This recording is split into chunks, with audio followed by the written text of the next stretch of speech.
Yeah, I'm not even I'm not even sure I should be streaming today live, but I'm kind of in between this in between these two worlds of I'm an East Coast dude and I'm used to streaming on the East Coast, and then the West Coast is 3 hours back. But I'm always doing stuff when I would normally stream or at the time of the East West Coast when I'm with my sons. So then I get back and I'm like, oh man, I can't stream. It's like midnight or it's like 11 p.m. It's really interesting. This will be a little bit of a different stream today. This is just more of a rant. I'm really not in the mood to do my typical um, setup. But so I'm here on sabbatical. I'm preaching. It's a preaching sabbatical. I'm preaching at a friend's church in San Francisco. One of my homies, Ab, showed up from my who used to be a member of my church, and he came out to hear me preach, and it was good to see him. But upon getting here, my mom got really sick in a way that was surprising and kind of sudden. And so the timing of this couldn't be more terrible um, to go through this. So it's pretty serious, but I'm obviously praying and hoping against things. But it's one of those kind of situations where it's like, wow, I didn't expect this to happen at this time. Um, Not that you ever expect certain things to happen when there are potential tragedies, but I was just like, wow, okay. So, I'm having to work through that with my boys and think about what does that mean for our trip and all of that. And just processing that. So it's really interesting because there's a lot to think about. You kind of, you imagine how you'll be when you get news that's challenging about a family member or someone as important to you as your mom or your spouse or your children or something like that, your dad or something like that. But sometimes there's a lot to consider when you're thinking about, okay, what does this mean? What do I do? And yeah, the timing of this couldn't have been worse in that sense. But I do trust the Lord, and the Lord is Father time. So the timing of this could not have been worse. I am glad that my mom is a believer, and I have a good relationship with my mom. But I'm still in a place like, man, wow, what if she doesn't come out of this? So that's one thing that's just been like, wow, this is kind of a crazy thing to process. But when you trust the Lord, it's really, the craziest thing about this stuff is, trusting the Lord has like a lot of it does a lot of weird things. Like there are things that I think I would do traditionally if I didn't trust the Lord, if my mom didn't know the Lord, if different situations weren't connected to faith in the Lord, I know I would handle things differently. So it's almost like this, it's almost a weird reality when I'm trying to, okay, I trust the Lord, but I'm also human being, emotions and things like that. And I got three boys that I got to help them process everything and what this means for them. So it's interesting when you really have faith in the Lord and how that works itself out like functionally, not just like, oh, because I'm looking for a house or looking for a spouse or those things are one thing, but to really trust the Lord through a trial is a different monster, right? It's a different thing. And I've had a rough 18 months. This is why it makes me laugh sometimes when people like put these posts out about you or say things about like, oh, because you don't stand up for this cause or that cause, and they think like they got you figured out because you watch a couple of YouTube videos and it's just like, no, friend, there's a lot more going on than what you realize. So yeah, so if you guys could be, if you're willing, please, my mom, pray for my mom. Her name is Cindy, and that would be really cool if that happened. I won't say much more about that, um, but it just made me think about a number of different things. It's really interesting how you when you sit around just think, and then where your mind goes. You're praying and you're thinking, and then eventually your mind goes into different places. So yeah, wouldn't have thought this would happen on this trip, but here we are. We're still in Cali and we're figuring it out. So another thing, this is just again, this is a rant. So if this video doesn't isn't your favorite video of mine, I'll chalk it up to that. I'm still recovering, getting over a sore throat. It's getting better, but then there are other issues that are making the time more challenging, right? Um, you guys know I talk about WNBA, Caitlin Clark a lot, Angel Reese, and this whole vibe. And I don't know. So I think we're poor. Like we live in a culture, right, where controversy. It's not like we were told sex sells, right, and that's true. Sex sells 100%. I mean, they said that was the first profession, prostitution or something like that, right? So we get that sex sells, but there are a lot of other things that sell too, right? I think racism definitely sells. And I'm not talking about just the race baiters from the right or the left. I just mean the whole concept of racism in America sells because of America's history. But controversy sells very well. And and while I don't think I'm not a conspiracy theorist as much. I mean, I think there are some things that are wild, and I think there are conspiracies for sure. But I'm not like Mel Gibson, like everything's a conspiracy, and I'm connecting all these dots, and right. But I do think controversy definitely sells a lot, and and as I observed this sort of Caitlin Clark, Angel Reese, the new controversy is now. First, it was Caitlin Clark's sexuality, her pretty privilege, her getting all of the accolades, and black women were being offended and saying that all this stuff, right? But now the new controversy, which is really fascinating to me, is on Rookie of the Year, right? So Angel Reese is having an incredible year as a rookie. Like she's killing it. I mean, she's averaged now. I think she beat Candace Parker's double record. Like Angel Reese is a rookie, and she's down low. She doesn't get the ball as often as like Caitlin Clark brings the ball up the court. But Angel Reese is balling, and so there's this Rookie of the Year back and forth, and it's clear. I think it's pretty clear that a lot of the female, particularly Black women, ESPN sports pundits are choosing Angel Reese. I mean, it's almost laughable in some senses, but Angel Reese is having an incredible year. And so Caitlin Clark recently, I was going to do a video about it, but there's a lot going on. So I just said, I'm going to let this one pass. But she just broke the first rookie to ever get a triple double. So she had like 19 points, 13 assists, I think 12 rebounds. Incredible, phenomenal, right?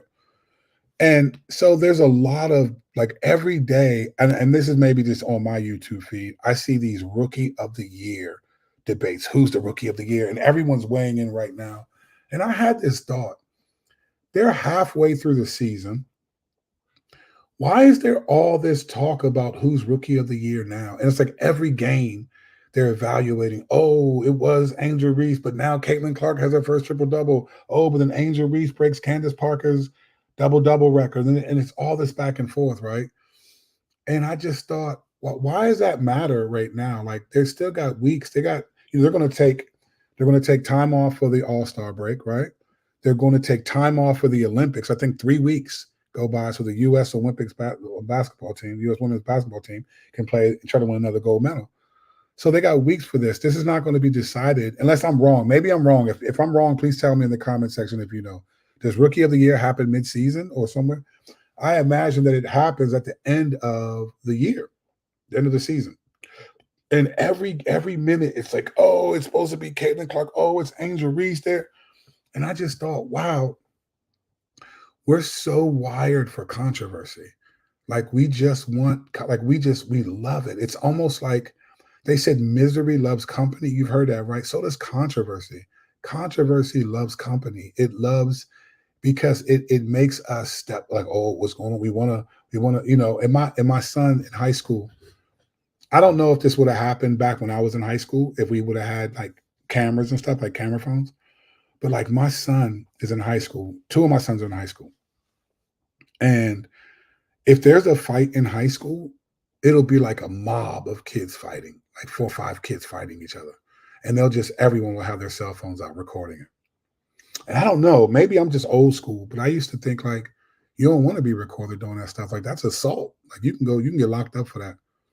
Even juveniles, right?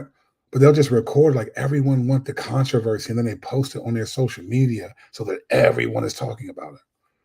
And I just thought, wow, there's such a drive for controversy that even believers will make videos that are edgy and controversial.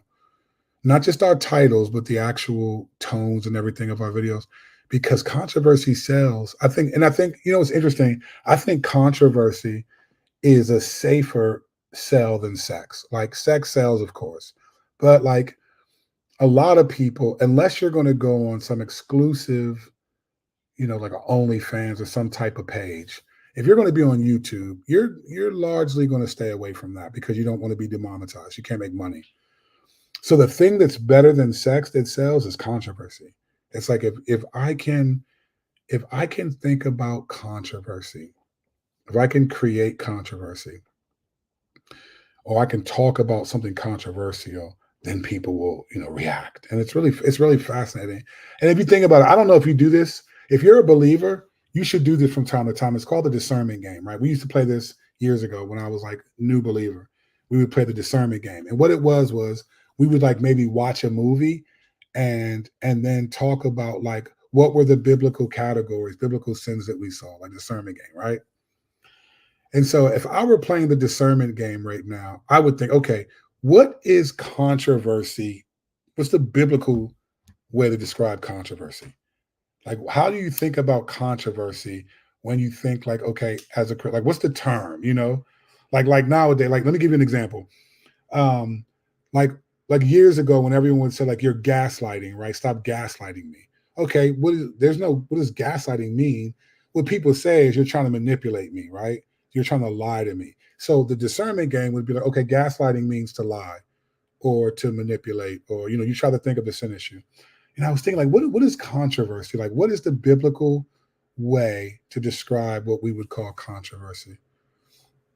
And obviously, it can be manipulation, it can be lying. But I think, and you all tell me if you think this is right. You may have a better definition than me. I feel like controversy is just causing dissension, right? It's just causing rivalry, dissension. It's about creating disunity. Like if I can create controversy between two things, it's disunity. And I think when I think about like the rookie of the year debate now, it's always Angel. Like the culture is really trying to make this a thing between Angel Reese and Caitlin Clark. And I know Angel Reese has made it clear in some senses it's a thing for her. I don't think Caitlin Clark has yet. So it's really fascinating to watch this rookie of the year debate where there's all these videos back and forth, tens of thousands of views of people weighing in. And it's like, fam, what if Angel Reese, God forbid this, I hope this doesn't happen because she's a baller. I hope this doesn't happen. Say she has a Cameron Brink situation, or say Caitlin Clark does. What if one of them get hurt and they're out for the season, like Cameron Brink with an ACL tear? Then there's no more rookie. So I just almost feel like, wow, why is there such a debate about something that can't be decided for 2 months? Because of just controversy. It's really interesting. Like they want to, and all this is doing in many ways is making people who like the WNBA struggle with it because they see that it really is like catty, like women are really catty in that sense. So that's another thought. But then I had this other thought, and I'm going to end with this because I probably shouldn't have streamed today, but I just was thinking like, this is an interesting. So I was talking to someone recently, and we were talking about the concept of like love is love, right? Like this idea, because we just had Pride Month, and Pride Month is essentially which is ironic in itself, right? What so I'm a believer, right? I believe in the Bible, I believe in Jesus Christ. I'm a fear of the Lordian. And I pay attention. Like I don't look at the culture and be like, oh man, what are they doing? I think like, Lord, what are you exposing? Like, how are you doing this? And I think it's fascinating to me that like those in the sexual acronym community one make their colors a rainbow, which in the Bible is basically a reminder for God not to pour his wrath out. It's a reminder of God's ability to destroy and his promise not to do that. So So their actual identification symbol is something that God said reminds me not to destroy you. So it's a reminder of God's wrath. I thought it was interesting. But then the whole concept of Pride Month, I don't know who created that concept. And I get that pride on one side means, you know, I'm glad for who I am and all those things. But the Bible talks a lot about pride, right? And talks about, pride goes before the fall. So when you look at just sort of me and Strack did a video last Christmas, I think, cross-examine on Christmas carols and how so many non-Christians sing Christmas carols that are basically preaching the gospel to themselves. So like they can say, well, no one ever told me. And it's like God will show them how many times they sang this Christmas song and it was the gospel in that song, right? And so I just thought about, it's really fascinating how the way that God allows people to use these dynamics and stuff. But I was talking to someone and I was thinking like, this idea of love is love. And I thought, why is that? Why is love a thing? Like, why does that matter? Like love is love. If the majority of people, even Christians, the majority of believers are not physically attacking people who say that they have sexual desires outside of what we think the Bible commands, right? The majority of people are not doing that. They're not attacking people who do that. So this idea of love is love, right? This sense that like, hey, I should agree that love is love and not be opposed to that. And I just on a fundamental level, like even if I'm not if I don't speak as a believer, I don't understand why. Like we don't say politics is politics, right? We don't say, hey, we're all about trying to make laws for the sake of society. So let's just all like embrace each other, or else you're causing harm to people who you don't think their political values matter. Now, granted, don't get me wrong. I understand that sexuality is more intrinsic to a person's identity. So I'm not trying to make it an apples to apples comparison. I'm just looking at the logic of the reality that like telling people who may be diametrically opposed to your definition of love that love is love and that you should accept it is, I don't understand it unless you're trying to convince those people to not do physical harm to people that they disagree with. Then okay, then I can see why you'd say that and want them to jump on board. But like if I'm not going to do physical harm to someone who disagrees with what I think the Bible teaches about sexuality, if I'm not going to, you're basically saying I can't even have a difference of opinion because I need to agree that love, and it doesn't make sense in any other situation. I mean, it doesn't make sense in any other situation. And there are things that are important to people. We don't say mental health is mental health. Like, no, we treat each thing as its own. We don't say, we don't say, I mean, this is kind of trivial in terms of the reality between sexuality but it's not like we don't even agree on like who the GOAT is in basketball, right? Some people say about like we don't say that about anything else. We don't think like, hey, you shouldn't have a difference of it. This is this, politics is politics, or basketball is basketball, whatever it is. Like, no, on one level, we respect everyone's reality. We respect everyone's reality. And so people will say, oh yeah, but you don't get it, like it's causing people harm. But no one ever says like once people transition, do you know like the ending oneself rate is like way higher once people transition if they're in the T of that community. But no one ever talks about that. Like if you're really worried about people harming themselves if they're not accepted, well, one, why aren't you teaching people that fear of man proves to be a snare? Like I feel like love is love, and the pull for everyone to support them is like it has to be the most grandiose fear of man campaign I've ever seen. Like, why don't you? I thought the whole point of coming out of the closet was that you're not going to be ashamed of who you are. But if you're trying to make people agree with you because of what you may do to yourself if they don't, wow, how is that not like a mental condition in and of itself? Like, can you imagine if I was like, hey, if you guys don't think I'm thin or I'm white, or if you don't think that I should have that I'm going to hurt myself and therefore you're obligated to think that way, wouldn't that be a concern about why would I think that way? Like you should just, hey, listen, If you truly believe this is who you are, it doesn't matter what anyone. I could care less what people say about me being a believer in Jesus. I don't care if people unfollow me or don't like. I could care less. It's just really fascinating to me that there's such a pressure to accept things that are really just fear of man when the people who feel that way should just be like, this is who I am. I don't care what anyone thinks.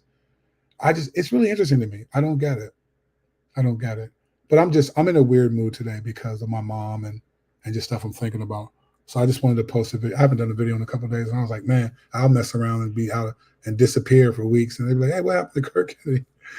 And it would be like, I was on the West Coast, and I just kept missing my timeline. So I thought, you know what? While I'm sitting here before we're getting ready to go out, me and my boys, getting ready to go down to Fisherman's Wharf, hang out down there. It's a little seafood spot that I really bang with.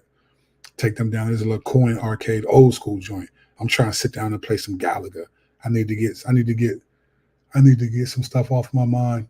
I need to take my boys and have a little fun. It's been a challenging day, challenging beginning of a sabbatical, so to speak. So I thought I'd do a video. But yeah, it's just a rant. No big deal if it's not your favorite video of mine. By God's grace, I'll have more to say and things will be more insightful. But it's just stuff I just thought, man, I just think dumb stuff sometimes. So, man, why does that matter to people? Like, I don't understand why. I don't even understand love is love. I would never say, even biology is biology, or this is. You just don't. We don't do that in anything else. I remember one time a friend of mine who's married to a cop. She had a T-shirt on. This was like during COVID, and it said something like, "I love my police officer husband." And someone said, "Well, yeah, what about the fire department though?" And I was just like, "Wow, that's what we're really like. You can't even have." And so I'm glad that we haven't gotten to that point where we're there. But I just thought that was fascinating, and it just for some people, I really feel bad for them on one level, seriously. And that's in any community. I think there are a lot of Christians I just feel bad for because you're so angry that people don't take your position. It's really a fear of man position. Like I need the validation from others to prove that I'm good. And I just think I don't know. If I'm sure we all have felt like that at times. But I'll be honest, like that is not something I strongly care about. People come on here sometimes and they disagree with me, and I don't. Okay, and I may say like, man, who cares if you don't agree with everything? Because I think it's dumb to always have to say that. But I don't care. Like there's some comments on. I did a Jackie Hill Perry video a couple of days ago, and some people were like, "Oh, you just throwing shade at her, but trying to pretend like with your fake compliments and this and that." And I said, "Wow, that's interesting." So you're accusing me of throwing shade at her because I said I didn't think she was as great as you think she is. But when she did she throw shade on the whole genre of artists by saying there's no lyricism? It's just so fascinating to me. Like we live in like this is the hypocrisy society. Like we accuse each other of doing the very things we do. I mean, I've made videos about this, but I just watched the left and the right. They all accuse each other, believers, of being influenced by the culture. Yet all of them were using terms that were psychological and unbiblical and cultural. Like what is woke, gaslighting, virtue signaling? What are all those things biblically? Like, can we actually pretend like the Bible is the word of God and we're going to use categories of what the Bible says to tell you? Like, if you tell me I'm woke, how do I repent of that? Even white supremacy, what does that mean? Like, it's just fascinating. Everyone's accusing everyone of doing the exact same thing that everyone's doing. It's like watching Spider-Man just point at each other, like, oh yeah, yeah, yeah, yeah. It's really weird when you step back and watch it. But what do I know? This is just a rant. I'm feeling a little bit down, but it is what it is. It happens. We're going to go out and go to Fisherman's Wharf and try to go have some fun. And got to be careful. Last time I was out of Fisherman's Wharf at night, there were a ton of rats, man. They was out there, bro. They were deep. I was like, Chad, I remember watching this movie called Ben as a kid of this rat, man. It was like the mastermind of rats. I remember last time I was down at Fisherman's Wharf at night, I was like, golly. It looked like Ben and them was out this joint. So we'll see. But anyway, I'm going to go to the tape. I'm only going to read a few comments. I don't have it in me to read the whole thing. Sorry to hear about Mom Dukes. Thank you, man. I appreciate that. Thank you, brother. Appreciate your prayers. Speedy recovery to your mom. She was awesome in the field. Yeah, well said, bro. My mom is a gangster. And it's funny, man. When I didn't think about this until after I put her at the beginning of that song "Fearless" on my album. T Barlow T Dog was talking about this on this album. on this album, I have my mom does the intro of the song, and she talks about who I was growing up. It's called Fearless, and that's what he's talking about. And on that song, what's interesting is when I did that song, I didn't realize until maybe after I recorded it and like had it, I was like, wow, one day my mom's gonna go home and be with the Lord, and I'm gonna always have her voice here on this song. I was like, I shouldn't think like that, but you have to. Your parents get older, and now now that could be a reality. So it's really interesting.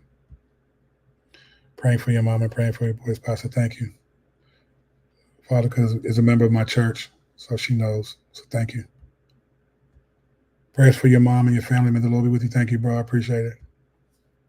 Great point, sir. Rookie of the year. Yeah, I don't. Oh, and I have no idea. Like it's all controversy, bro.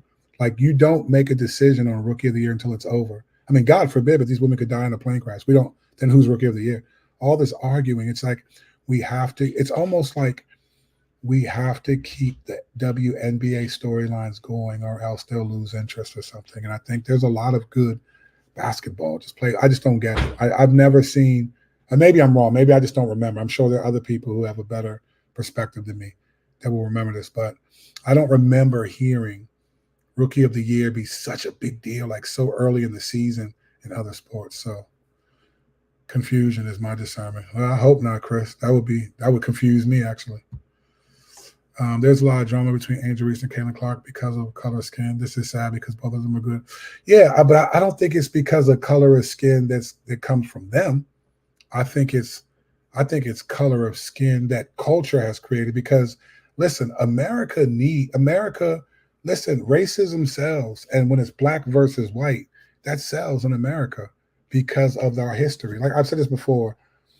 If Jew versus German, that would sell. Like if we were hearing, oh, a UFC championship fight where it was the German is the champ and the Jew, I'd watch it. I'd watch it only because there's a history between those two ethnicities or national, whatever, people groups, whatever.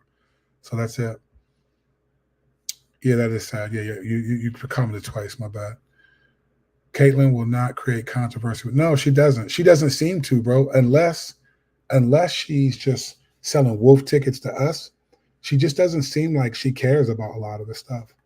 I think what happens is she doesn't watch a lot of she said she's not on social media, but other people are on social media and they watch her and they hear her say stuff. I mean, other people watch it and they hear what other people are saying and then they get offended and they react to that. And they act as if Caitlin Clark is the one saying it. And to this day, I've never heard her once take credit for. I mean, when she broke the record, the triple double, first time ever as a rookie, she downplayed it like, yeah, having 13 assists just means that my teammates are catching passes and I'm setting them up to score. And it was like she doesn't even. It's like, I mean, maybe she's like arrogant and behind the scenes, but I just thought it's just crazy to me. Praying for your mom, you and your boy. Thank you, bro. I appreciate it, man. Fear of man, facts, 100%. I think it's all fear of man. It's all that stuff is fear of man. Love is love. Love is love. However, I define love based on how I feel. It's true to me no matter what my feel. Yeah, 100%. I would say so. Like in terms of a cultural movement, we've had the Age of Enlightenment, which was in the late, let's say like 1600s through the early 1900s. Excuse me, or the late 19th century, right? And you get from that movement, you get I think, therefore I am, right? That's what, then you get the Romanticism period and that Victorian English Romanticism. That's where all that, like Mr. Darcy and all them stuff comes out of this Romanticism period, right? But now we're in literally the age of entitlement. Like we had the age of enlightenment. This is the age of entitlement. And the tagline for the enlightenment was, I think, therefore I am, right? The tagline for the entitlement is, I feel, therefore it's true. So I think you're spot on. It's just, it's crazy, man. It's crazy. And you're right. It's a fair 100%. Like I think if I need validation from you to stop me from harming myself because of what I believe I am, that's fear, man. And to the bone gristle. Like that to me is a mental condition. If I cannot function in society unless you approve of my lifestyle, my choices, my man. I don't look. I go to a restaurant and they'll be somebody will be like, "Hey, what do you recommend?" I never ask the waiter whether they recommend because you might like ketchup on your eggs, man. I don't, you know. So I don't get it. Go see some seals and feel better. Them seals stink. I don't know, Faith. I don't know, Faith Five. You've been around them. Them seals stink. So I'm not going for it. But they do. But you know what? They got these big seagulls, these big joints from like Finding Nemo. Them joints will be like mine from Finding Nemo. Man, if you go sit out there on the deck, like we did, a lot of people do it. Man, get up and walk away for just a second. Them joints just swoop down, boy. They be mining your food 100%. I've seen it happen. Happen to me actually. It's all because of the educational system. I'm not sure what that comment's in relation to, but I imagine if it's a love is love. I'm not sure how if you're still here watching, James, explain a little bit more what you meant because I'm not sure what you're reacting to and how the educational system is. It must not be the rookie of the year talk, so it must be something else. So fill me in. I was just listening to that song on my way home today. Yeah, that's my mom. Fearless is one of my favorite songs on that album. That album is the realest album I've ever did because that's the only album I've ever recorded from the perspective of a pastor. I've never done my music has always just been, but I'm warning you, do not listen to this album. This album has all is solely from the perspective of being a pastor. My first time doing that, and so it was fun to have my mom on there, and I'm glad I have her voice on there because it'll I'll always be able to hear her voice. Praying for your mom, family, and thank you, bro. I appreciate it. Praying for you and your family, Pastor. Thank you, man. I appreciate it, Jeff. Appreciate you, bro. Folks are seeing their hidden secret evil in the other, getting rid of the evil in my brother. I get rid of the secret evil within me. That way I avoid the direct confrontation. Yeah, that's interesting. Speak. I appreciate that type of thinking. I like that type of thinking. That's the way I kind of think about things. But I appreciate you. Man, thanks a lot. I'm sure I'll stream again. Today was just a tough day for me. But I just felt like, let me just throw something out there. Because I can go days and just duck. And I just thought, people have been, um, many of you all have been faithful from super chats and all of that stuff, man, to encourage me. So I felt like, let me throw something out there and just be, but my mom is still alive, still breathing as of now. So I'm grateful for that. But we just have some decisions to make in terms of because it could affect our trip and I really want to preserve this trip as long as I can for my boys. They deserve we all deserve wrath, right? But as a parent, they deserve this trip for the kind of year that we've had. We've had a tough year, just in general. So appreciate you, Mark. Appreciate you, brother. Hopefully, my mom, um, she's not out yet, but it's not looking good. If I'm being honest, it's not looking good, and so that could affect what we do. I'm here, but I'm going to hold off as long as we can. Because if I were to go back right now, there's really nothing I could do. I would do the same thing I'm doing there than here, except they would just be disappointed. And I have to, this is the challenging part.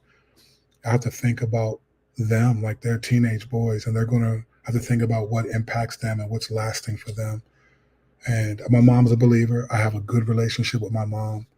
Um, we say love each other all the time. So I'm not like, how sometimes, how you're watching the movies or maybe this is your own life where sometimes you feel like I got to be by their bedside the moment they take their last breath. I don't feel that pressure because I know who my mom is and I know what our relationship is. But it's kind of you always imagine when this happens, I'll be right there. And so yeah, it's a weird place to be. But I appreciate you all's prayers. Thank you. I've come to believe our Christianity is in the way we think and process information in the world around us. Sadly, most people don't believe that. Yeah, I can see that. Squeak, my dude, appreciate you, bro. I usually get hype and excited, but I'm just not in the mood to do that right now. But Squeak, thank you, brother. That means a lot. You and Chris and a few others, man. Y'all always come through with these super chats, bro. In fact, in July this month, YouTube is paying me the highest amount I've ever been paid, and it's because of people like you, Squeak, and Chris, and Kayla. I mean, it's just people that just come through, man. And I mean, I, I don't presume on people's money, man. So anytime someone does something like that, and that's a pretty big super chat. So thank you, brother. I appreciate you. I missed the beginning of the video, but my mom passed away. Oh, wow, a few weeks ago. She had emergency surgery. Almost passed away. Okay. She had emergency surgery, now in hospital care. It's been so hard. So prayers for you. Thank you. Yeah, it's challenging. It's challenging. But like I said, man, I think it's weird because when you know the Lord and you know that they know the Lord, it's still your mom, right? But it's a weird place to be. And I have so many other things to think about in light of it. So, hopefully I'm waiting to hear back from them. Hopefully she pulls through. But we'll see what happens. Praying for your mom. Thank you very much. Appreciate that. All right, I'm out of here. Thanks for the live stream. It's just a rant stuff I just wanted to say. I always have more things to say, but today it's not that day.